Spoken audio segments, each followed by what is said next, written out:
que é a canção do Mahamudra de Tilopa, que ele viveu há milhares de anos e saiu da China e foi encontrar um discípulo na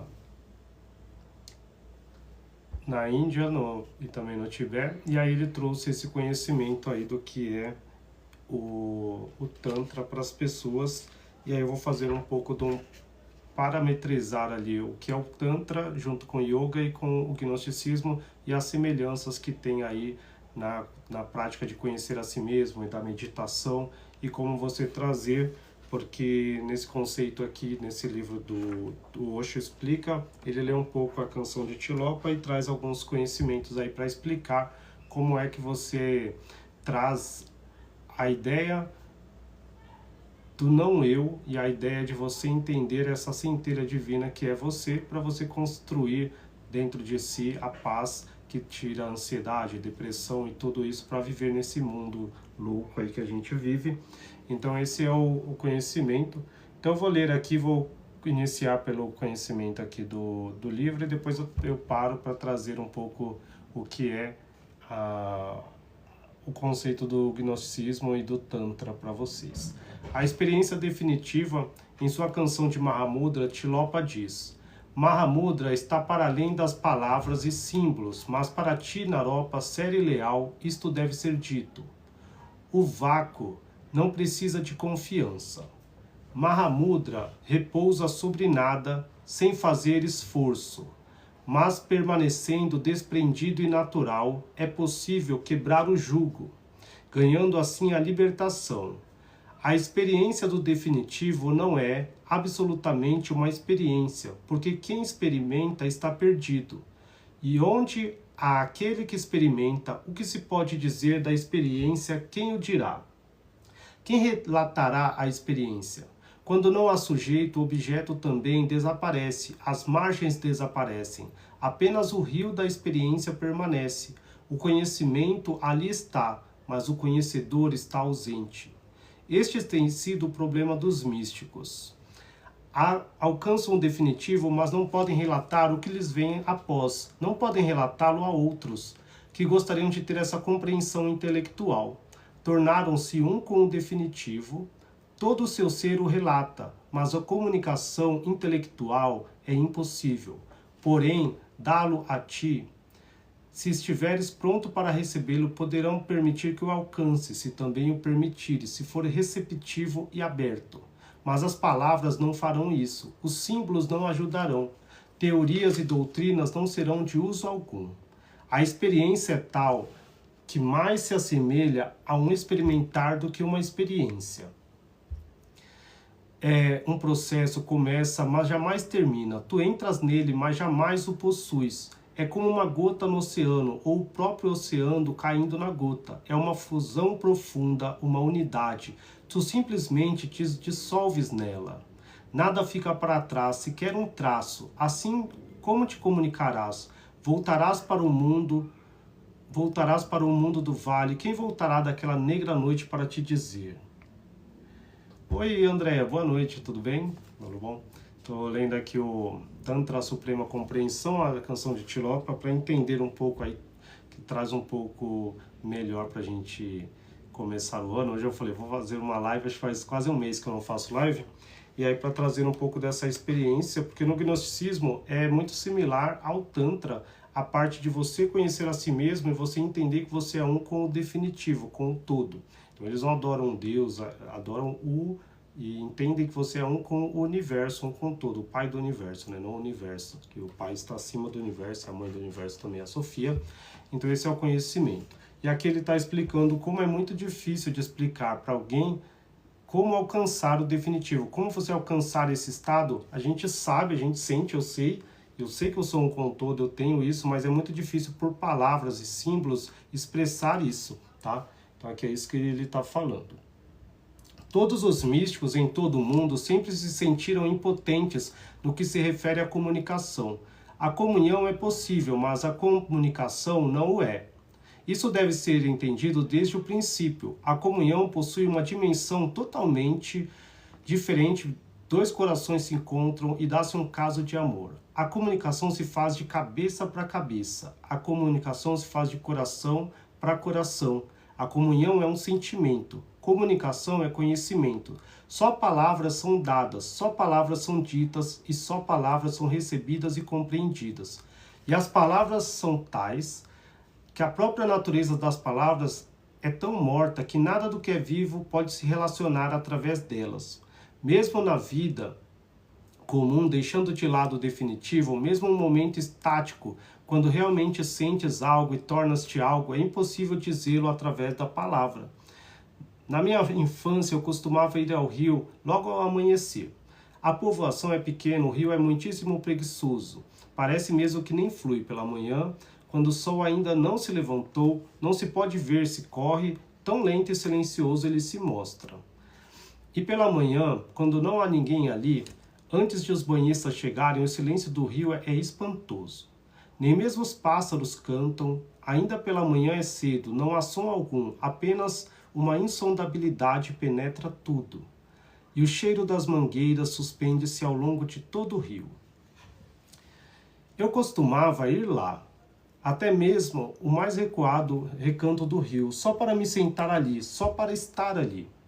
Não havia necessidade de fazer nada, só o estar ali já era suficiente. Tão bela era a experiência, tomava banho, nadava, e quando o sol se erguia ia para outra margem, para a vasta extensão de areia, enxugava-me sob o sol, deitando-me ali e às vezes adormecendo. Quando voltava, minha mãe costumava perguntar-me: o que estiveste fazendo durante toda a manhã? E eu respondia: nada. Porque realmente eu não estava fazendo nada. Porque realmente eu não estava fazendo nada. Ela retornava: como é possível que não tenhas feito nada? Deves ter estado a fazer alguma coisa. Ela tinha razão, mas eu também não estava errado. Eu não estava fazendo coisa alguma. Estivera apenas ali, com o rio, sem nada fazer, deixando que as coisas acontecessem. Se sentia vontade de nadar, presta atenção, se sentia vontade de nadar, nadava, mas não era um ato da minha parte. Eu não estava forçando nada. Se sentia vontade de dormir, dormia. As coisas aconteciam, mas não havia o que as fazia acontecer. E minha primeira experiência de Satori iniciou-se junto àquele rio. Nada fazer, estar ali, simplesmente, e milhões de coisas acontecendo. Minha mãe, entretanto, insistia em que alguma coisa eu estivera fazendo. Então eu dizia: está bem, tomei um banho e enxuguei meu corpo ao sol. Ela então mostrava-se satisfeita. Eu, porém, não estava, porque o que se passava no rio não podia ser expressado por palavras. Tomei um banho parece algo tão falho e decorado. Brincar no rio, boiar, nadar no rio, eram experiências de tal modo profundas que não fazia sentido algum dizer simplesmente tomei um banho, ou dizer apenas eu estive ali.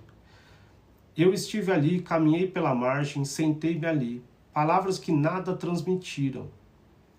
Mesmo na vida cotidiana, sentimos a inutilidade das palavras. E se ainda não sentiste a inutilidade das palavras, é porque não estiveste vivo. Viveste apenas superficialmente. Se o viveste, seja lá o que for, pode te ser transmitido através das palavras, isso significa que absolutamente não viveste. Quando pela primeira vez algo para além das palavras começar a acontecer, então a vida acontece para ti. A vida bate à tua porta. E quando o definitivo bate à tua porta, tu simplesmente te vês para além das palavras. Tornas-te mudo, não podes falar, nem mesmo uma só palavra se delineará em seu interior. E o que for que possas dizer parecerá tão descorado, tão morto, tão sem sentido, tão destituído de qualquer significado que pensarás estar sendo injusto para com a experiência que te aconteceu. Lembra-te disto, porque Mahamudra é a última definitiva experiência. Mahamudra significa um orgasmo total com o universo. Se tiveres amado alguém algumas vezes, sentiste uma fusão, uma submersão, Os dois já não são dois. Os corpos permanecem separados, mas algo entre esses corpos, algo como uma ponte de ouro, e a duplicidade interior desaparece. Uma vida energia vibra em ambos os polos. Se isso já aconteceu contigo, poderás compreender o que é Mahamudra. Milhões e milhões de vezes mais profunda, milhões e milhões de vezes mais alta é Mahamudra. É um orgasmo total com o todo, com o universo. É fundir-se na fonte do ser. Essa é a canção de Mahamudra. Foi belo da parte de Tilopa chamar a isso canção. Tu podes cantá-la, mas não podes dizê-la. Podes dançá-la, mas não podes dizê-la. É algo tão profundo que o cantar pode transmitir dela minúscula parte, não que o cantares, mas a forma pelo qual cantares. Muitos místicos simplesmente dançaram depois de uma experiência com o definitivo. Não poderiam dizer outra coisa, estavam dizendo algo através de todo o seu ser, de todo o seu corpo, mente, alma, tudo que se envolvia naquela experiência. Dançavam, e aquelas não eram danças comuns, dançavam aquelas, na verdade, toda a sua dança nascera deles mesmos. Era uma forma de constatar o êxtase, a felicidade e a beatitude.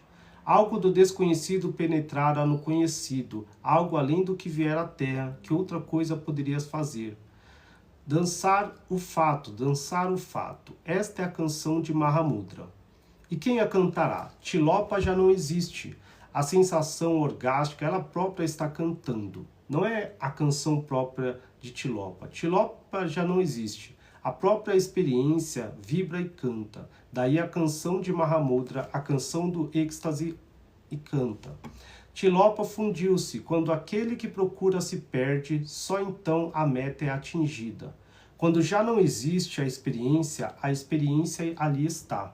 Procure e perderás o que procuras. Procure, porque através da busca o que procuras se fortalecerá. Não procures e encontrarás.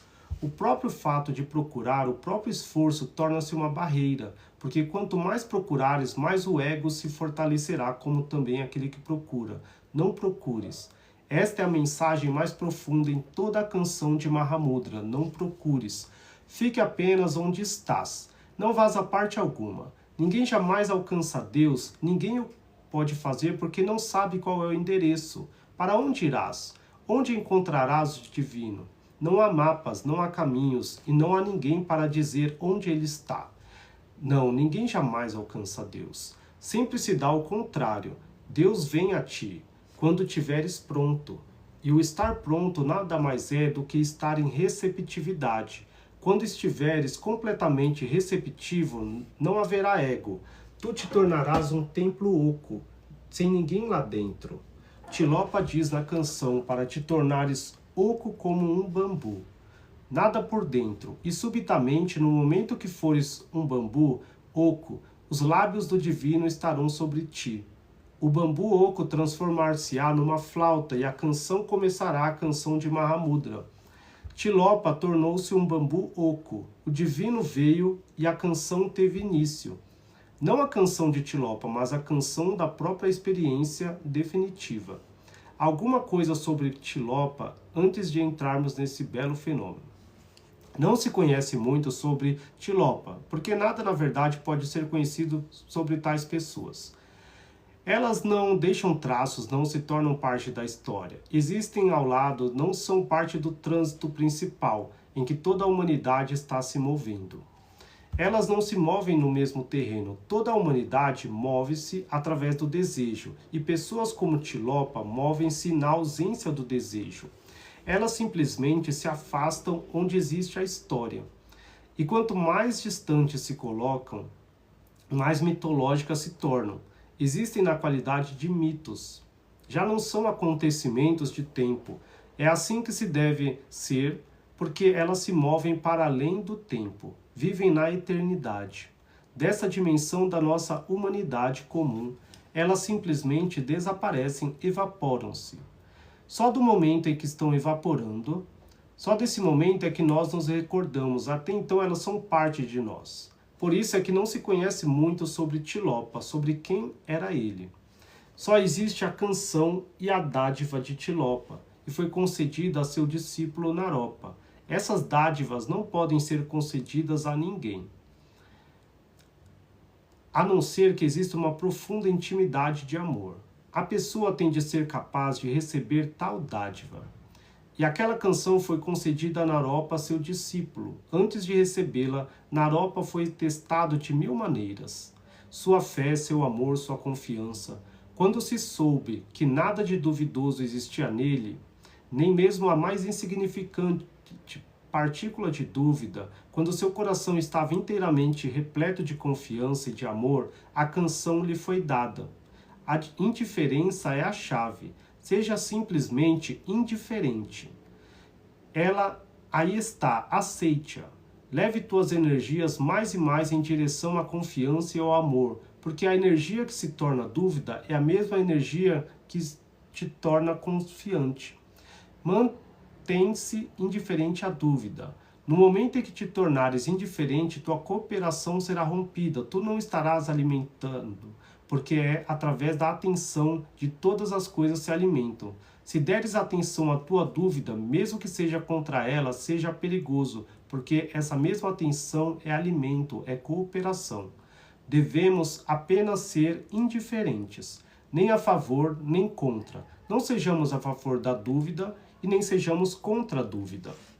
Assim terás que compreender 3 palavras. Uma palavra é a dúvida, outra é a crença e a terceira é confiança ou fé. Aquilo que no Oriente se conhece como sada. A dúvida é uma atitude negativa em relação a qualquer coisa. O que quer que se diga é ouvido de início negativamente. Tu te sentes contra aquilo e encontras razões contra aquilo.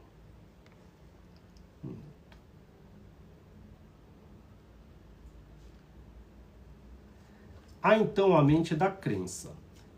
É tal e qual a mente da dúvida, só que de cabeça para baixo. Não há muita diferença.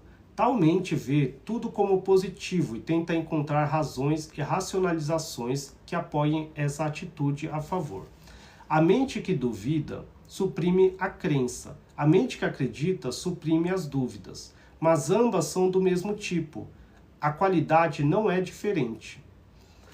Há então o terceiro tipo de mente. E dessa mente a dúvida simplesmente desapareceu. Quando a dúvida desaparece, a crença também desaparece. Fé não é crença, é amor. Fé não é crença, porque não é metade, é total. Fé não é crença, porque nela não há dúvida. Portanto, como podes crer? Fé não é racionalização, absolutamente não é contra nem a favor disto ou aquilo, ou daquilo. Ter fé é ter confiança, uma confiança profunda, amor. Não encontrarás racionalização para isso, simplesmente é assim. Então o que fazer? Não crie crenças contra a fé. Seja indiferente a ambas, crença e dúvida. E leve tuas energias em direção ao amor. Ame mais, ame incondicionalmente. Não ames a mim apenas, porque isso não é possível. Se amas simplesmente, amas. Se amas simplesmente, existes sob uma forma mais amorosa. Tem amor não só pelo Mestre, mas pelo céu e pela terra. Tu, o teu ser, a tua própria qualidade de ser, tornam-se um fenômeno de amor. Então surge a confiança. É só a confiança. Assim pode ser concedida uma dádiva como a canção de Mahamudra. Quando Naropa esteve pronto, Tilopa concedeu-lhe sua dádiva. Portanto, recorde-te, com o mestre não estás viajando com a cabeça. Dúvida e crença são ambas, viagem com a cabeça. Com o mestre, tu viajas com o coração. E o coração não sabe o que é dúvida. O coração não sabe o que é crença. O coração simplesmente confia. O coração é como a criança pequena que vai pela mão do pai e o segue para onde ele for. Sem confiar nem duvidar. A criança é indivisa. A dúvida é metade. A crença é metade. Uma criança ainda é total, inteira. Vai simplesmente para onde quer que seu pai se dirija.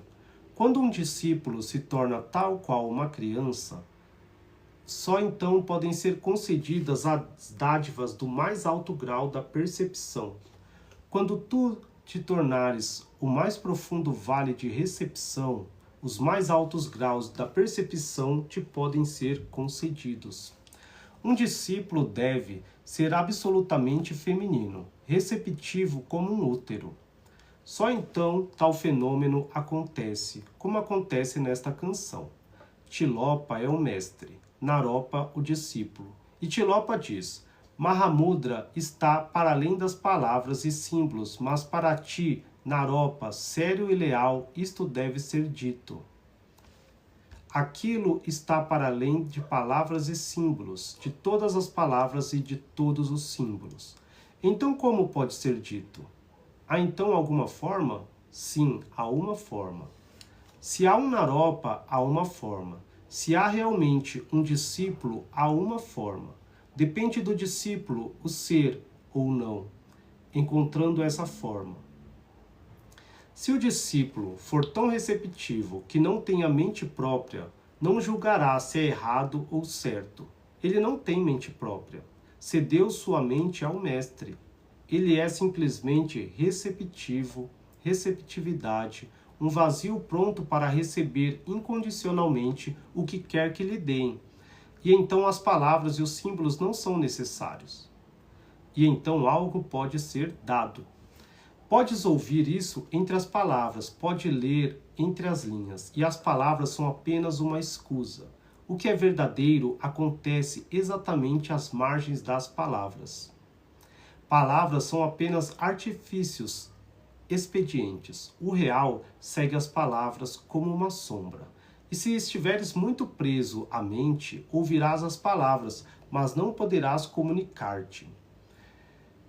Mas se não fores absolutamente uma mente, então as sombras sutis que seguem as palavras, muito sutis, só o coração as pode ver. Sombras invisíveis, ondulações invisíveis das percepções, vibrações, então a comunhão será imediatamente possível. Diz Tilopa. Mas para ti, Naropa, sério e leal, isto deve ser dito. Aquilo que não pode ser dito deve ser dito ao discípulo. Aquilo que não pode ser dito, aquilo que é absolutamente invisível, deve se tornar visível para o discípulo. Isso depende não apenas do mestre, mas ainda mais do discípulo. Tilopa foi afortunado encontrando um Naropa. Tem havido alguns desafortunados mestres que jamais encontraram um discípulo como Naropa. Assim, o que quer que tenham ganho desaparece com eles, porque não há ninguém para receber. Às vezes, os mestres viajam milhares de milhas para encontrar um discípulo. O próprio Tilopa foi da Índia para o Tibete para encontrar Naropa, para encontrar um discípulo. Tilopa vagueou por toda a Índia e não pôde encontrar um homem daquela qualidade, um homem que recebesse a dádiva, que a apreciasse, que estivesse em condições de absorver, de renascer através dela. E desde que a dádiva foi concedida a Naropa, ele se transformou totalmente. Conta-se que Tilopa disse a Naropa: agora vai e procura o teu Naropa. Naropa também foi afortunado, pôde encontrar um discípulo cujo nome era Marpa. Marpa também teve muita sorte e encontrou um discípulo cujo nome era Milarepa. E então a tradição desapareceu. Não houve mais discípulos daquele grande calibre que fossem encontrados. Por muitas vezes surgiram e desapareceram religiões, por muito tempo apareceram e desapareceram. Uma religião não se pode tornar uma seita. Uma religião depende de comunicação pessoal, de comunhão pessoal. A religião de Tilopa existiu apenas durante 4 gerações, de Naropa a Milarepa, depois desapareceu. A religião é como um oásis. O deserto é vasto, mas às vezes, em minúsculas partes do deserto, aparece um oásis. Enquanto dura, procure-o. Enquanto ele ali estiver, beba da sua água. Ele é muito raro. Jesus disse muitas vezes aos seus discípulos: um pouco mais permanecerei aqui. E enquanto eu estiver aqui, comam da minha carne, bebam do meu sangue. Não percam essa oportunidade. Por milhares de anos, um homem como Jesus pode não aparecer aqui. O deserto é vasto. O oásis às vezes aparece e desaparece, porque o oásis vem do desconhecido e precisa de uma âncora sobre esta terra. Se não houver âncora, ele não poderá permanecer. Um naropa é uma âncora. Se te embriagares de Jesus ou naropa, serás totalmente transformado. A transformação é muito fácil e simples, é um processo natural. Só precisa tornar-te solo e receber a semente, tornar-te útero e receber a semente. Mahamudra está para além das palavras e símbolos, mas para ti, naropa, sério e leal, isto deve ser dito. Isto não pode ser expresso, é inexprimível, mas tem de ser dito a um naropa. Assim que o discípulo esteja pronto, o mestre aparece, terá de aparecer. Onde quer que existe uma profunda necessidade, ela deve ser satisfeita. A completa existência responde à tua necessidade mais profunda, mas deve sentir a necessidade. De outra maneira, poderás passar por um Tilopa, por um Buda, por um Jesus, e não serás capaz nem mesmo de ver que passaste por Jesus. Tilopa viveu neste país. Ninguém o ouviu, mas ele estava pronto para conceder a dádiva do definitivo. O que aconteceu? E isso aconteceu neste país, muitas vezes. Deve haver algo por trás disso. Isto aconteceu neste país mais do que em qualquer outro lugar, porque muitos tilopas foram nascidos aqui. Mas por que acontece que um tilopa tenha de ir ao Tibete? Por que acontece que um Bodhidharma tenha de ir à China? Este país sabe demais. Este país tem se tornado demasiadamente preso à cabeça. Eis porque é difícil encontrar um coração. O país dos Brahmanes e Pundites, o país dos grandes conhecedores, dos filósofos, eles conhecem todos os Vedas, todos os Upanishads. Podem dizer de memória todas as escrituras, um país de cabeça. Por isso é que aquilo tem acontecido muitas vezes. Mesmo eu sinto tantas e tantas vezes que onde chega um Brahmane é difícil haver comunicação.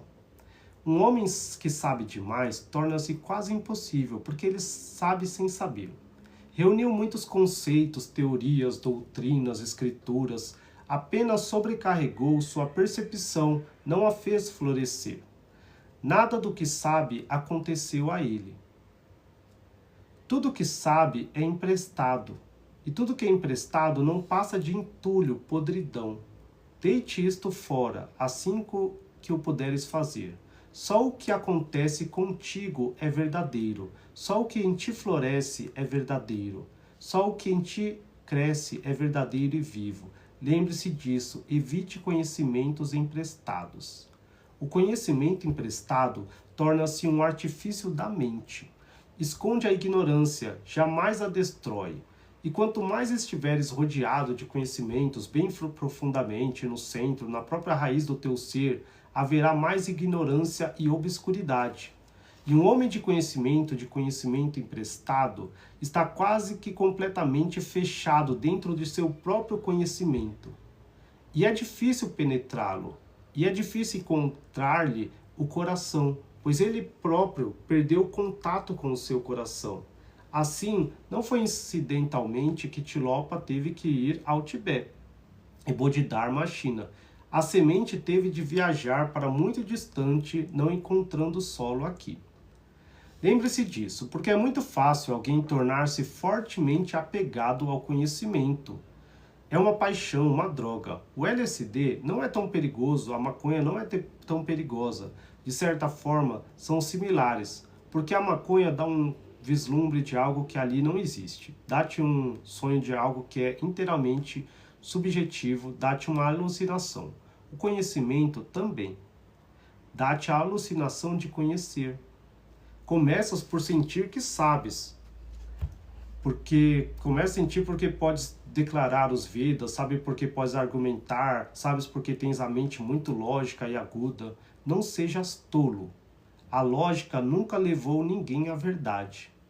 E uma mente racional é apenas um jogo. Todos os seus argumentos são pueris. A vida existe sem argumento algum, e a verdade não necessita de provas. Necessita apenas do coração. Não de argumentos, mas do teu amor, da tua confiança, da tua disponibilidade para receber. O vácuo não precisa de confiança. Mahamudra repousa sobre nada, sem fazer esforço, mas permanecendo desprendido e natural. É possível quebrar o jugo, ganhando assim a libertação. Se há alguma coisa, ela necessita de apoio, necessita de confiança. Mas se nada há, se apenas o vazio existe, não há necessidade de apoio nenhum. E esta é a compreensão mais profunda de todos os conhecedores, que o seu ser é um não ser. Dizer que é um ser está errado, porque isso não é nada. Não se parece com coisa alguma. Parece-se a coisa alguma, um vasto sem fronteiras. É apenas um anátema, um não eu. Não é um eu dentro de ti. Todos os sentimentos do eu são falsos. Todas as identificações com sou isto ou aquilo são falsas. Quando chegares ao definitivo, quando chegas ao teu âmago mais profundo, sabes subitamente que não és isto nem aquilo, que não és ninguém. Não és um ego, és apenas um vasto vazio. E algumas vezes, se te sentares, feche os olhos e procure sentir que és, para onde vais, desça mais profundamente e poderás ter medo, porque quanto mais profundamente desceres, mais profundamente sentires que és ninguém, que és um nada. Porque isso é o que as pessoas temem, a meditação, ela é a morte do ego, e o ego é apenas um falso conceito.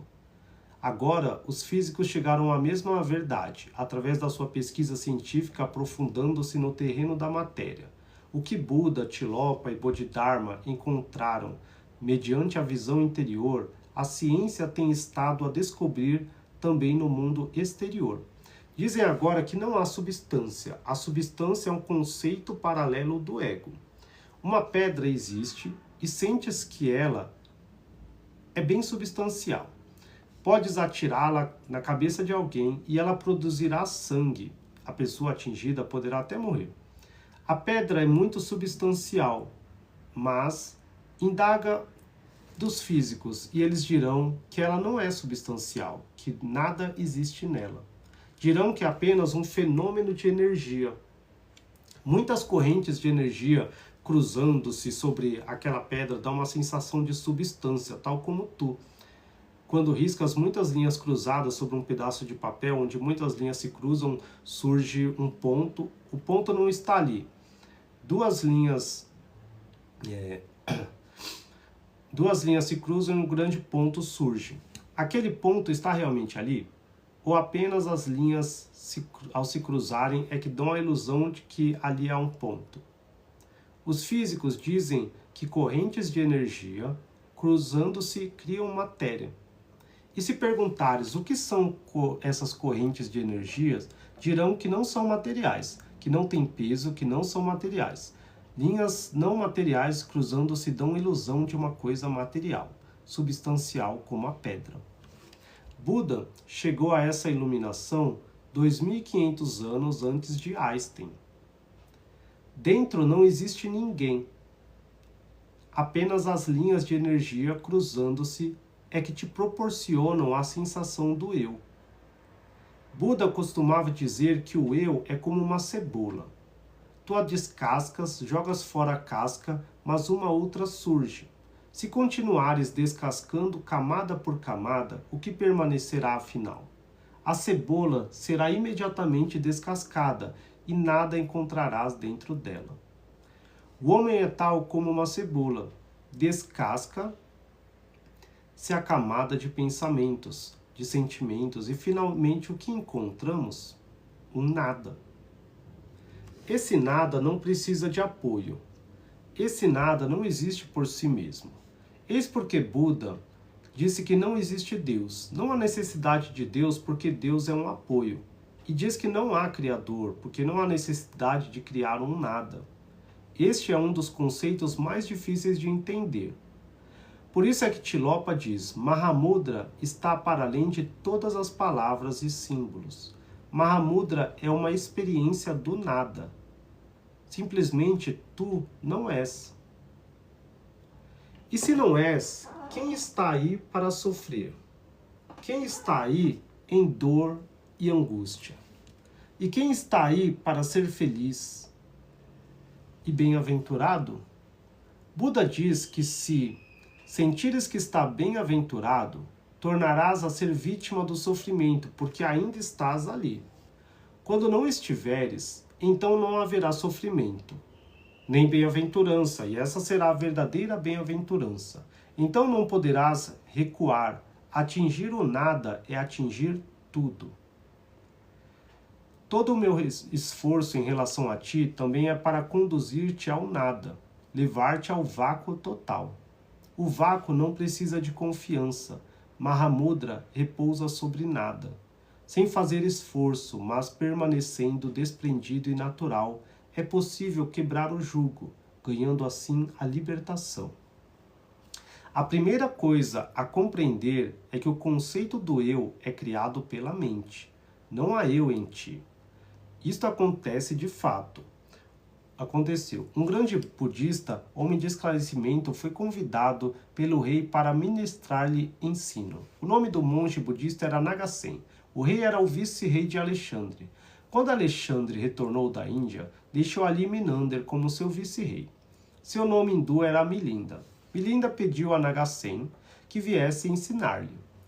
Estava realmente interessado e ouvira muitas histórias sobre Nagasen. Muitos rumores haviam chegado à corte. É um fenômeno raro. Raramente acontece que um homem floresça e aquele homem floresceu. Tem ao derredor um aroma de algo desconhecido, uma energia misteriosa. Caminha sobre a terra, mas não é da terra. O rei ficou interessado e o convidou. Um mensageiro foi ter com Nagasen e voltou bastante perplexo, pois ele havia dito: sim, se ele convida, Nagasen irá, mas diga-lhe que não há ninguém como Nagasen. Se é convidado, irá, mas diga-lhe exatamente que não há ninguém que seja eu sou. Já não sou. O mensageiro ficou perplexo, porque se Nagasen já não era, quem virá? Quem viria? Milinda também ficou perplexo e disse: esse homem fala por enigmas, mas deixemos que venha. Milinda era grego e a mente grega é basicamente lógica. Há apenas duas mentes no mundo, a hindu e a grega. A hindu é ilógica e a grega é lógica. A hindu move-se nas profundidades das trevas, entranha as profundidades onde não há fronteiras, onde tudo é vago e nevoado. A mente grega move-se no conhecimento. A mente hindu move-se no desconhecido e, ademais, no incognoscível. A mente grega é absolutamente racional. A mente hindu é absolutamente contraditória. Portanto, se encontrares demasiadas contradições em mim, não te aborreças. Esta é a forma. Na contradição está a forma oriental de relatar. Milinda disse: esse homem parece ser irracional, parece ter enlouquecido. Se ele não é, então como poderá vir? Mas deixemos que venha. Eu provarei apenas pela sua vinda que ele é. Então Nagasen veio. Milinda o recebeu ao portão e a primeira coisa que disse foi: estou perplexo por teres vindo, apesar de teres dito que já não és. Nagasen respondeu: ainda digo isso. Portanto, vamos resolver o caso aqui mesmo. Um grupo reuniu-se, toda a corte apareceu e Nagasen disse Tu fazes as perguntas. Milinda perguntou: diga-me antes de mais nada, se algo não é, como pode vir? Se, em primeiro lugar, ele não é, então não há possibilidade para sua vinda, mas tu vieste. É simples lógica a constatação de que tu és. Nagasen riu e disse: olhe este rata, o carro em que tinha vindo. Olhe para ele, tu o chamas de rata, um carro puxado por cavalos. Milinda confirmou. Então Nagasen mandou que os seus acompanhantes retirassem os cavalos. Uma vez desatrelados os animais, Nagasen perguntou: os cavalos são o carro? Milinda disse: claro que não. Então, aos poucos, tudo quanto havia no carro foi sendo retirado, parte por parte. As rodas foram removidas e ele perguntou: essas rodas são o carro? Milinda disse: está certo que não. Quando tudo foi removido, nada mais restando, Nagasen indagou: onde está o carro em que vim? Não removemos o carro e tudo quanto foi removido não era, em segundo foi confirmado o carro. Assim, onde está o carro? E Nagasen explicou: é exatamente assim que Nagasen existe. Remove as partes e ele desaparecerá. Apenas linhas cruzadas de energia. Removam-se as linhas e o ponto desaparecerá. O carro era apenas uma combinação de partes. Tu também és uma combinação de partes. O eu é uma combinação de partes. Remove coisas e o eu desaparecerá. Por isso é que quando os pensamentos são removidos da percepção, não podes dizer eu, porque não há eu. Apenas um vácuo é deixado. Quando os sentimentos são removidos, o eu desaparece completamente. Tu és e contudo não és. És apenas uma ausência sem fronteiras, vacuidade. Essa é a obtenção final. Esse é o estado, é Mahamudra, porque só nesse estado podes ter o orgasmo com o todo. Quando não há mais fronteiras, não existe eu, agora já não há fronteiras para ti. O todo não tem fronteiras. Tu deves tornar-te como o todo, mas para isso deve fazer um encontro, uma fusão. Quando estás vazio, estás sem fronteiras e subitamente tornas-te o todo. Quando não és, tornas-te o todo. Quando és, tornas-te um feio. Ego. Quando não és, tem toda a extensão da existência para que o teu ser seja, mas há contradições. Portanto, tente compreender. Torne-te um pouco semelhante a Naropa. De outra forma, esses símbolos nada levarão até ti. Ouça-me com confiança. E quando eu falo, ouça-me com confiança, se te digo que conheci isso, é assim como digo. Sou uma testemunha, dou um testemunho disso, isso é assim. Pode não ser possível dizê-lo, mas tal coisa não significa que isso não seja. Podes dizer algo que não é, e podes ser incapaz de me compreender se fores como Naropa, se me ouvires com confiança. Não estou ensinando uma doutrina. De forma alguma ter-me-ia preocupado com Tilopa se essa também não fosse a minha própria experiência. Tilopa disse isso muito bem. O vácuo não precisa de segurança. Mahamudra repousa sobre nada. Sobre nada repousa Mahamudra. Mahamudra significa literalmente o grande gesto, ou o gesto definitivo, o último que podes ter e para além do qual nada é possível. Mahamudra repousa em nada. Seja um nada, e então tudo estará obtido. Morre e te tornarás um Deus. Desaparece e te tornarás o todo. Aqui, a gota desaparece, e ali o oceano passa a existir. Não te agarra a ti mesmo. Isso é o que tens feito em todas as tuas vidas passadas. Agarra-te receoso de que, se não te agarrares, ter de olhar para baixo e encontrar um abismo sem fundo. Por isso é que nos agarramos às coisas insignificantes, triviais, e continuamos agarrados a elas. O agarrar-se mostra que também és consciente de um vasto vazio interior. Precisas de alguma coisa em que agarrar-te, mas isto é o teu sansara, a tua angústia. Deixe-te cair no abismo. E uma vez que tenhas caído no abismo, tornar-te-ás o próprio abismo. Então não há morte. Como pode um abismo morrer? Então não haverá fim, porque como pode o nada acabar? Algo pode acabar? Terá de acabar, mas só o nada pode ser eterno. Mahamudra repousa sobre o nada. Deixe que te explique, através da experiência que tens. Quando amas uma pessoa, tens que te tornar-te nada.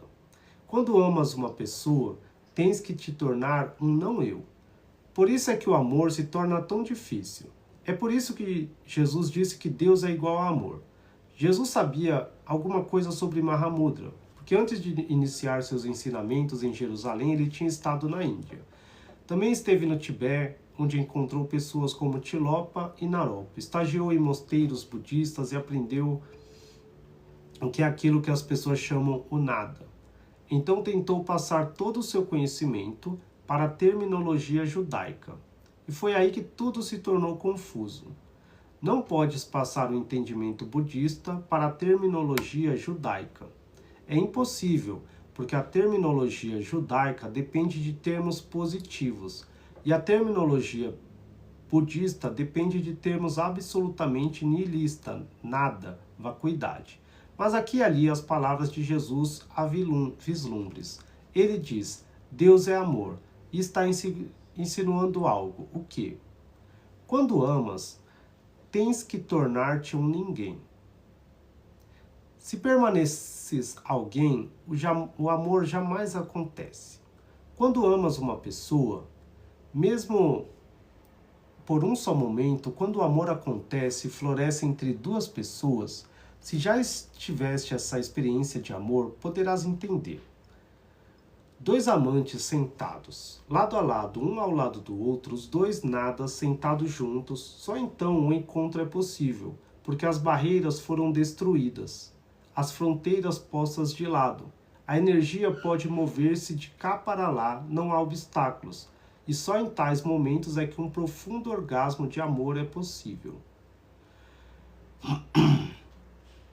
Quando dois amantes estão fazendo amor, o orgasmo só acontece se forem ambos não-eus, nada. Então a energia de seus corpos, todo o seu ser, perde completamente a identidade. Eles já não são eles próprios. Tombaram no abismo, mas isso só dura por um momento. De novo voltam, de novo recomeça o apego. Por isso é que as pessoas também têm medo de amar. No amor profundo, as pessoas temem enlouquecer ou morrer. Temem o que pode vir a acontecer. O abismo abre sua boca, toda a existência boceja.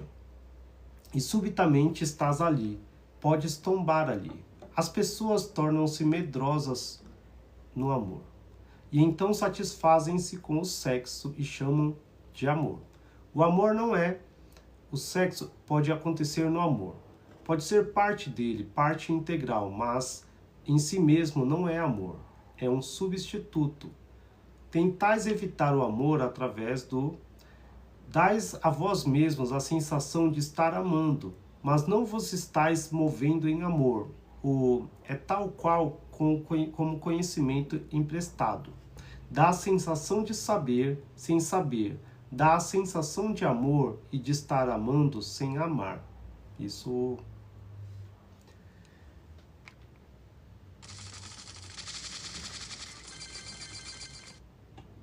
Eu vou pegar uma água. Já volto.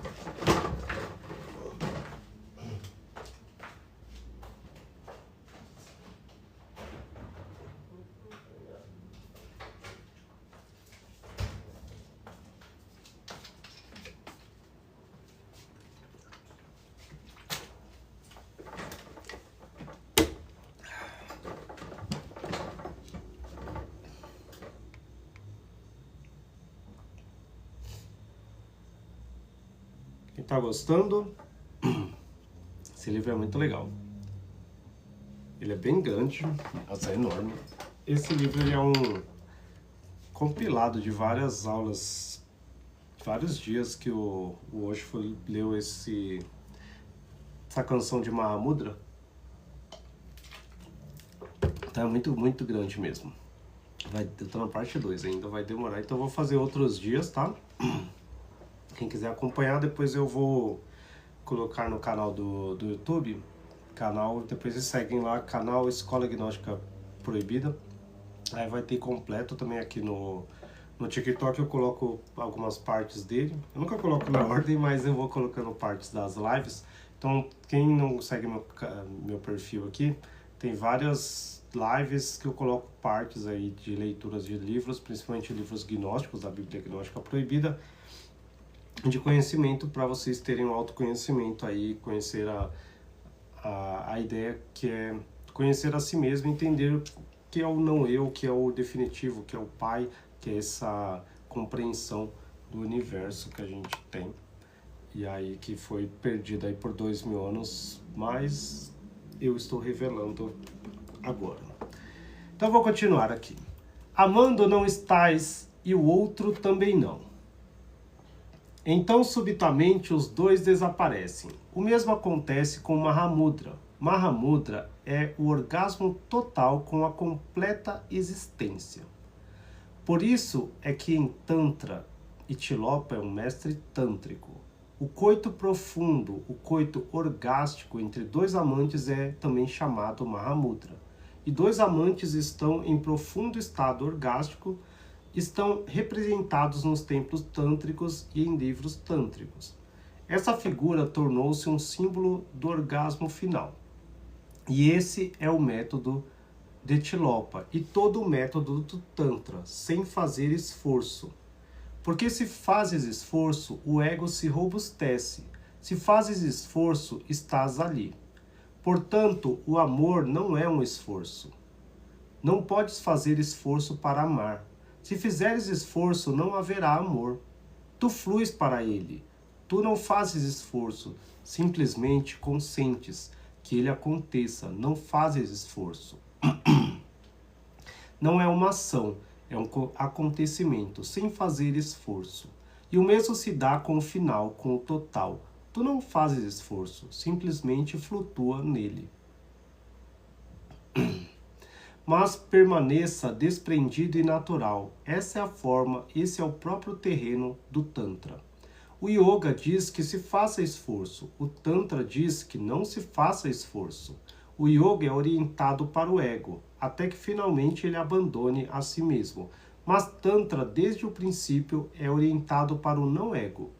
O Yoga, ao final de sua prática, atinge tal significação, sentido e profundidade, que diz aquele que procura, agora deixe cair o ego. Mas isto apenas no fim.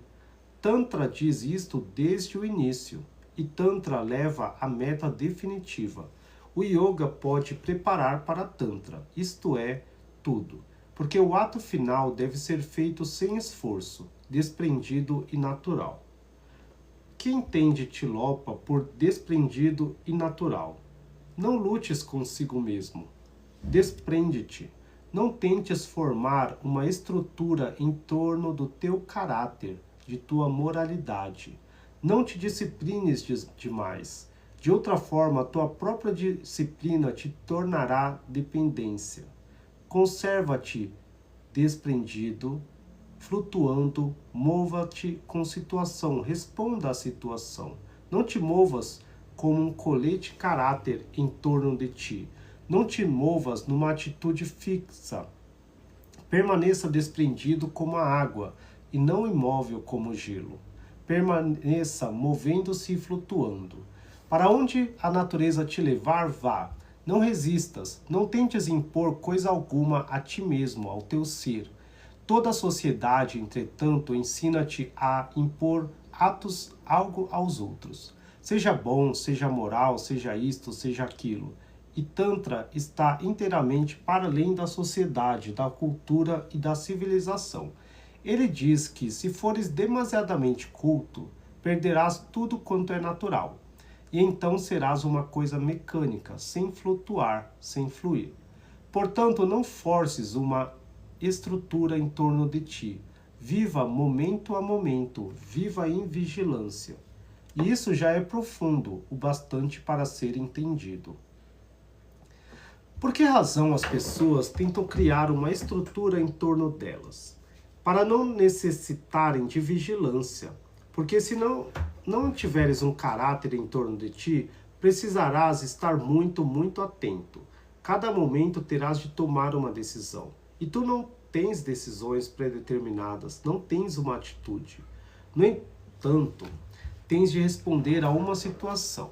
Algo está ali, estás inteiramente despreparado para isto. Terás de ser muito, muito consciente. Para evitar a vigilância, as pessoas criaram um artifício, e o artifício é o caráter. Force uma pessoa a determinada forma de disciplina, e esteja ela ou não em vigilância, a disciplina por si só o compar-se-á de tomar conta. Tome como hábito o dizer sempre a verdade. Faça disso realmente um hábito. Já não serás mais preciso ter preocupações. Alguém fará uma pergunta e pela força do hábito será preciso dizer a verdade. Mas dita pela força do hábito, a verdade estará morta. E a vida não é tão simples. A vida é um fenômeno muito complexo. Às vezes uma mentira é necessária. Como às vezes uma verdade pode ser perigosa. Devemos estar atentos. Por exemplo, se através da nossa mentira a vida de alguém é salva, se através dela ninguém é prejudicado e a vida de alguém é salva, o que faremos? Se tivermos a mente fixa na ideia de que devemos ser verdadeiros, mataremos então uma vida. Nada é mais valioso do que uma vida. Verdade alguma é mais valiosa do que a vida. E às vezes, nossa verdade pode matar a vida de alguém. Que farias? Só para salvar seu velho padrão e hábito, teu próprio ego, o sou um homem verdadeiro, sacrificaria uma vida? Só para ser um homem verdadeiro, só por isso? Estarás completamente louco. Se uma vida pode ser salva, mesmo que as pessoas te achem um mentiroso, que mal há nisso? Por que dar tanta importância ao que as pessoas dizem ao teu respeito? É difícil, não é tão fácil criar um padrão fixo porque a vida segue, movendo-se e modificando-se a cada momento, a uma nova situação para cada a qual é preciso dar resposta. Responda com inteira consciência, isso é tudo. E deixe que a decisão saia da própria situação, não pré-fabricada, não imposta. Não tenhas contigo uma mente inteiramente edificada, conserve-te desprendido e natural. Assim é um homem realmente religioso. De outra forma, as pessoas tidas como religiosas estão mortas. Agem de acordo com seus hábitos, continuam agindo de acordo com seus hábitos. Isto é condicionamento, não liberdade. E percepção exige liberdade. Seja desprendido. Recorde-te dessa palavra o mais profundamente possível. Deixe que ela penetre em ti. Seja desprendido, de forma que a cada situação possas fluir facilmente como a água. A água, quando despejada num copo, toma a forma desse copo. Ela não resiste, ela não diz, essa não é minha forma. Se a água for despejada num jarro ou num cântaro, toma a forma deles. Não tem resistência, é desprendida. Conserve-se, desprendido como a água. Algumas vezes terás de mover-te para o norte, às vezes para o sul. Terás constantemente de mudar de direção. E conforme a situação terás de fluir. Mas se souberes como fluir, isso bastará. O oceano não estará tão longe, se souberes como fluir. Portanto, não cries um padrão. Toda a sociedade tenta criar um padrão. E todas as religiões tentam criar um padrão. Só umas poucas pessoas iluminadas, têm sido corajosas o bastante para dizer a verdade. E a verdade é esta: seja desprendido e natural. Se fores desprendido, serás natural, é evidente. Tilopa não diz, seja moral, mas diz, seja natural. E essas dimensões diametralmente opostas. Essas são. Um homem moral nunca é natural, não pode sê-lo. Se sentir-se encolerizado, não poderá demonstrá-lo, porque a moralidade não o permite. Se sentir amor, não poderá amar, porque a moralidade estará presente. É sempre de acordo com a moralidade que ele age, nunca de acordo com a sua natureza. Eu, porém, te digo, se começares a mover-te de acordo com padrões morais e não de acordo com a tua natureza, jamais alcançarás o estado de Mahamudra, porque esse é um estado natural, o mais alto do grau do ser natural. Eu te digo, se sentes encolerizado, mostre-te encolerizado, mas a perfeita consciência deve ser retida. A cólera não deve ser sobrepor-se à tua percepção. Isto é tudo. Deixe que a cólera flua, deixe que ela aconteça, mas mantenha-se inteiramente alerta para o que se passa.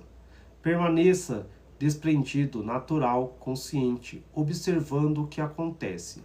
Aos poucos verás que muitas dessas coisas desaparecem simplesmente, já não acontecem, e sem qualquer esforço de tua parte, não tentaste suprimi-las, e elas, no entanto, desapareceram. Quando uma pessoa está consciente, a cólera aos poucos desaparece. Torna-se simplesmente estúpida, não má. Lembre-se, porque má tem valor maior. Ela torna-se simplesmente estúpida. Não será pelo fato de ela ser má que tu deixarás de permanecer tomado por ela, mas sim porque será uma tolice. Não um pecado, mas simplesmente uma estupidez. A avidez desaparece, ela é estúpida. O ciúme desaparece, ele é estúpido. Lembre-se dessa avaliação. Na moralidade existe algo bom e algo mau. E em ser natural existe algo sensato e algo estúpido, não mau. Nada é mau, nem bom. Só existem coisas sensatas e coisas estúpidas. E se és tolo, prejudicas a ti próprio e aos demais. Se és sensato, não prejudicas a ninguém, nem aos outros, nem à tua própria pessoa. Não existe pecado, não existe virtude. Se quiseres chamá-la virtude, chame a virtude e a ignorância.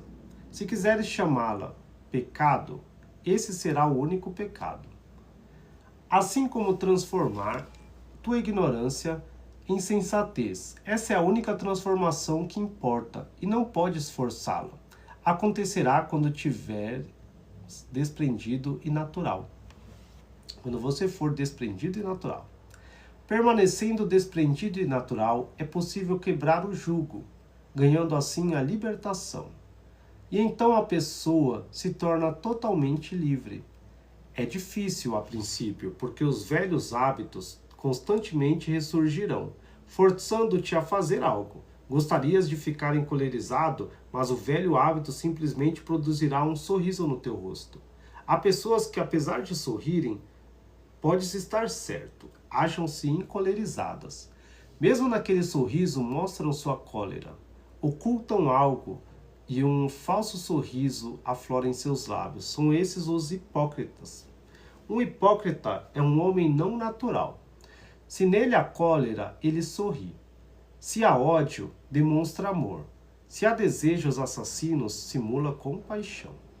Um hipócrita é um perfeito moralista, absolutamente artificial. Flor de plástico feia que não se quer usar. Não uma flor de verdade, mas uma simulação. Tantra é o caminho natural.